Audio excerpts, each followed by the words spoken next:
정치대담 캠프 대 캠프 시작하겠습니다. 오늘은 더불어민주당 이재명 후보 선대위의 김우영 대변인, 국민의힘 윤석열 후보 선대본부의 박정아 공보수석 부단장 함께하겠습니다. 두 분 어서 오십시오. 안녕하십니까. 자, 그러면 캠프 대 캠프 오늘 정치권 주요 이슈부터 살펴보도록 하겠습니다. 강다한 앵커. 네, 오늘 대선 전국을 달군 이슈들 하나하나 살펴보겠습니다. 더불어민주당 이재명 대선 후보 여성 창업가를 지원하는 기업인들을 만나서 여성 표심 공략에 주력했습니다. 윤석열 후보의 여가부 폐지 공약과 관련해서도 입장을 밝혔는데요.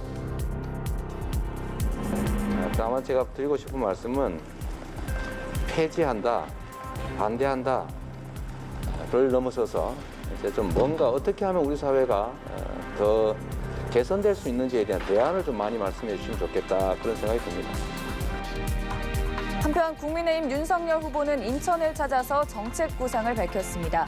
최근 공약이 2030 남성에 치중돼 있다는 지적엔 이렇게 답하기도 했습니다.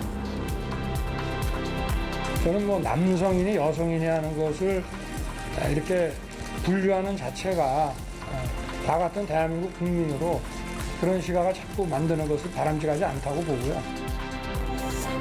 그런가 하면 정치권은 때 아닌 멸공 논쟁으로 뜨거운데요. 정용진 신세계그룹 부회장에서 시작해서 국민의힘 내부에서는 멸공 인증 릴레이가 이어졌습니다. 이에 대해 민주당 송영길 대표 유치한 행위라며 역사를 거꾸로 되돌리는 일을 자제해야 한다고 비판 입장을 밝히기도 했습니다. 한편 윤석열 후보 이념 메시지를 내는 것 아니냐는 우려가 있다는 기자들의 질문에 이같이 답했습니다. 가까운 그 마트에 가서 필요한 물건을 그냥 산 것뿐입니다. 헌법 질서를 반하지 않는 범위 내에서는 누구나가 그 의사 표현의 자유를 갖는 것이고 표현의 자유로서 보장하고 있는 것이기 때문에. 이준석 국민의힘 대표는 윤 후보가 익살스럽게 풀어낸 걸 주변에서 너무 심각하게 받아들였다며 챌린지로 이어가는 것은 과하다고 선을 그었습니다. 지금까지 대선을 58일 앞둔 주요 발언들 살펴봤습니다. 박정아 부단장께 먼저 좀 여쭤보겠습니다. 윤석열 후보가 SNS에 여성가족부 폐지 7글자를 딱 남겼잖아요. 굉장히 지금 반응이 뜨거운데 이게 표현 방식도 그렇고 메시지도 그렇고 이준석 대표의 향기가 나요. 그렇게 보이세요? 네.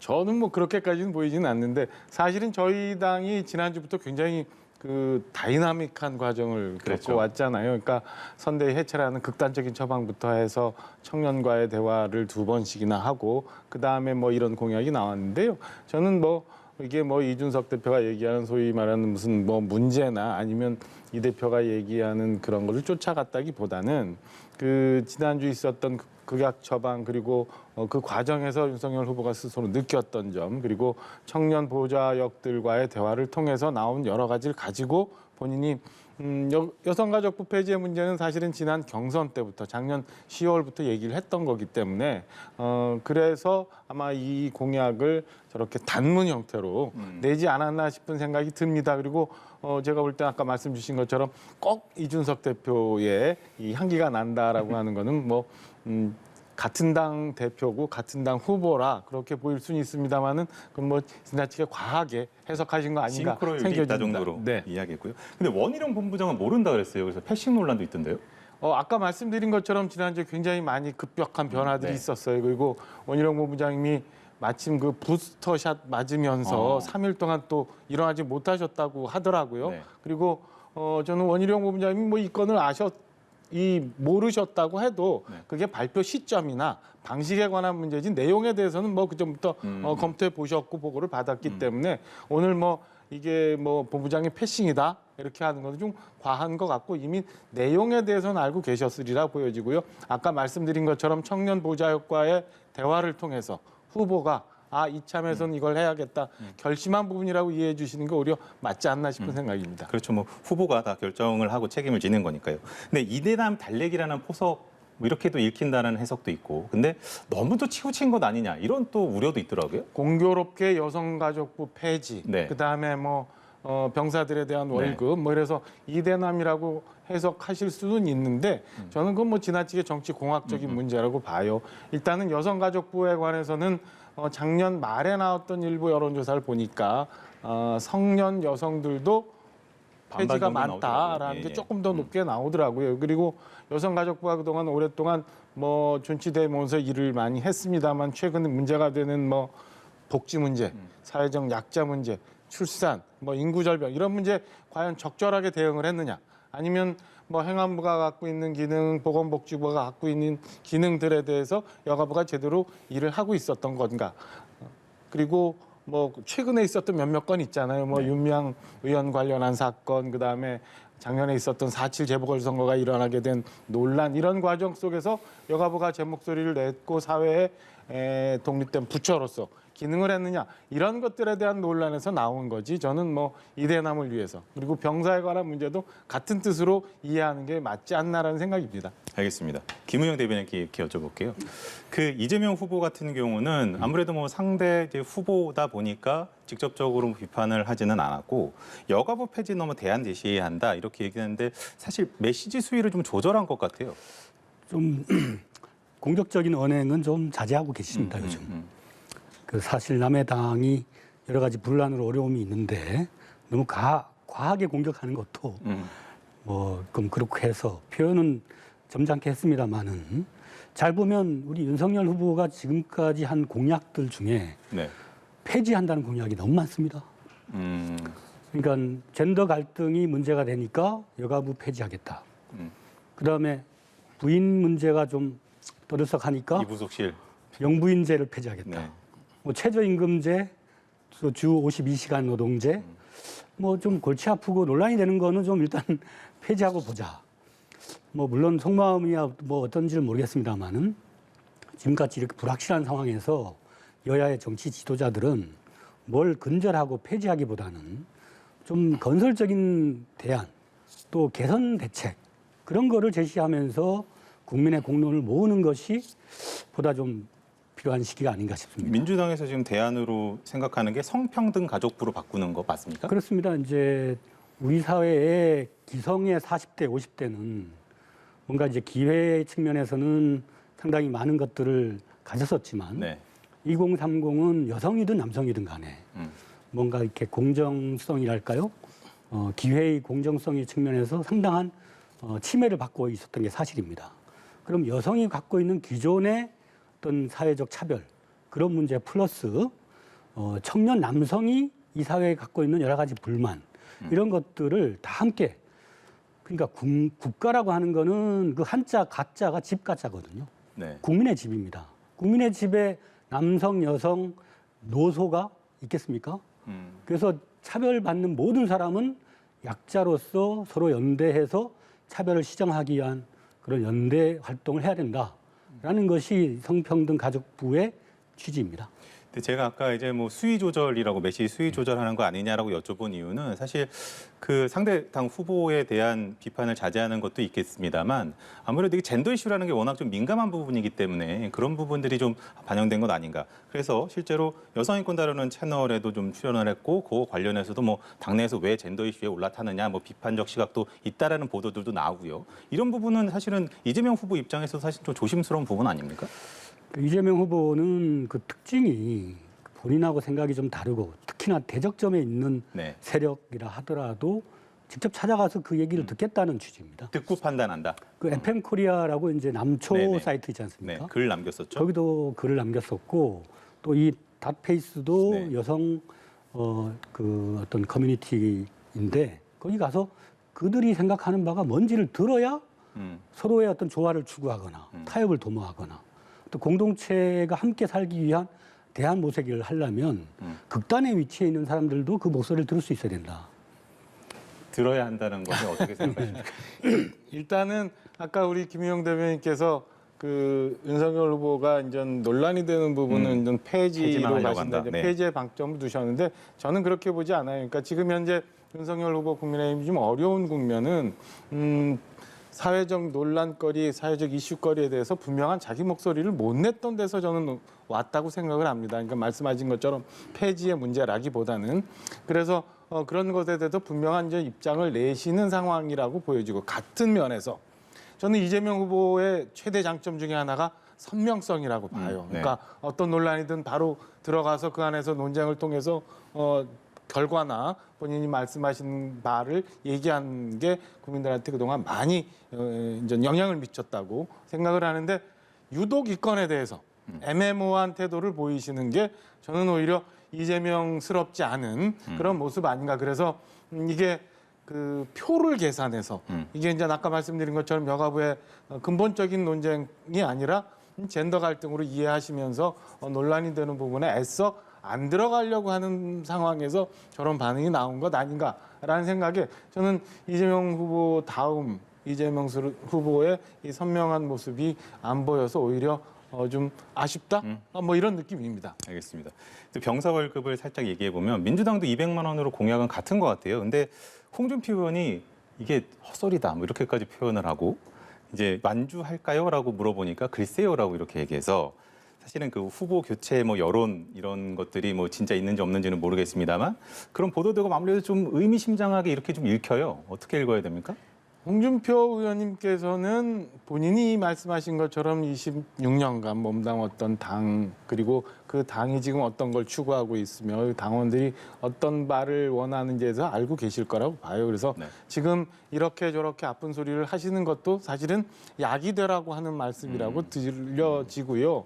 뭐 헛소리라고 하는 부분도 본인께서는 후보가 그러니까 윤석열 후보가 뭔가 느꼈으면 하는 점에서 말씀하신 거라고 봅니다. 저는 병사 월급에 관한 문제가 뭐 그 근무 기간을 단축한다거나 이런 문제라면은 저도 뭐 옳게 찬성을 안 할 수도 있었는데 사병 월급을 이렇게 올린다는 것은 저는 우리 이제 남자들이 네. 그동안 전 젊은 친구들이 요즘 취직도 어렵고 이후에 뭐 결혼하고 아이 키우고 하는 게 굉장히 어려운 상황이잖아요. 그래서 그동안 국가에 대해서 봉사하고 희생한권에 대해서 국가가 어느 정도 여력이 닿는 부분에서 보상해 준다는 측면에서 저는 뭐 필요한 공약이라고 보여지고요. 뭐 먼저 이재명 후보가 그 건에 대해서 말씀하셨으니까 뭐 논란은 없으리라고 보여집니다. 알겠습니다. 근데 지금 멸공 논란이 또 한창 뜨거워요. 어떻게 들으셨습니까? 그 신세계의 정용진 부회장이 네. 멸공이라는 표현을 쓰고 그것이 릴레이식으로 네네. 가는데 뭐 표현의 자유는 있다 아까 그렇게 말씀하셨네요. 네. 자유에는 책임이 따르죠. 음. 특히나 뭐 신세계 부회장도 본인의 그 멸공 발언 때문에 주가가 8% 떨어졌어요. 그다음에 윤석열 후보는 무슨 그 보수당의 당수 선거에 나온 게 아니거든요. 대한민국의 평화와 번영을 책임져야 할 대통령 후보로 나온 겁니다. 멸공의 이슈는 사실 60년대 구호예요.